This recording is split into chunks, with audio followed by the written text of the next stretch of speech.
Up until this point, we haven't really had enough vending opportunities to prove our perspective. Chef Kyle Seek started Local Burrito 9 years ago, selling food in stores, at the farmer's market, even catering weddings. He bought his food truck 4 years ago. People like food trucks. It's a fun thing. It's a hip thing. Any big city has a food truck scene. Kyle is part of a group participating in the pilot program, hoping to create a more diverse food scene. That contributes to the community and the culture, and that's really what it's about for me. Before we dive too deep into the details of the pilot program, let's first establish the current rules that food trucks play by. The current ordinance allows food truck vendors to operate from 7 a.m. to 9 p.m. They're allowed to park in 1 and 2 hour metered spaces for up to 3 hours, but food trucks can't be downtown, in the Northside Marketplace, or within 150 feet of any restaurant.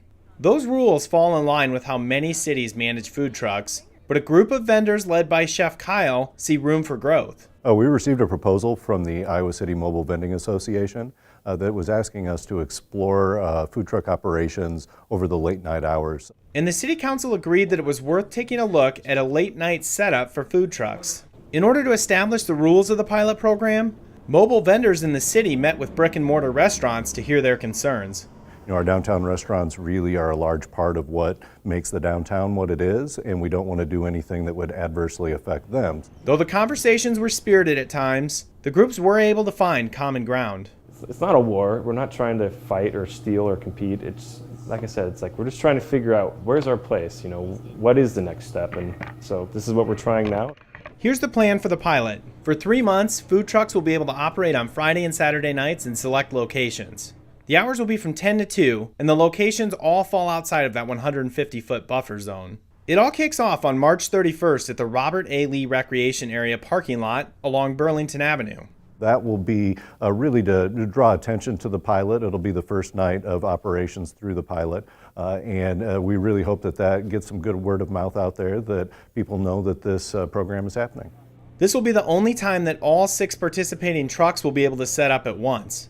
Following the kickoff event, the food trucks will be able to set up on North Clinton Street from April 7th to 29th. Only 4 trucks will be able to set up each night. Those will be determined by the Mobile Vending Association. The program then moves back to the recreation area parking lot for 5 weeks. That includes all of May and the first weekend in June. Lastly, the food trucks will be set up along North Dubuque Street, just north of Iowa Avenue.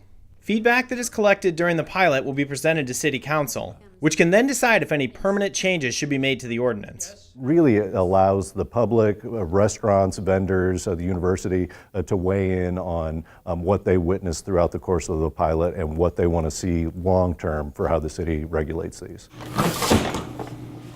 For Kyle and the other vendors, it's an opportunity to show that food trucks can be a vital part of the food scene without being detrimental to brick and mortar restaurants. I would just like to see everything run smoothly. People do business, students and citizens enjoy it.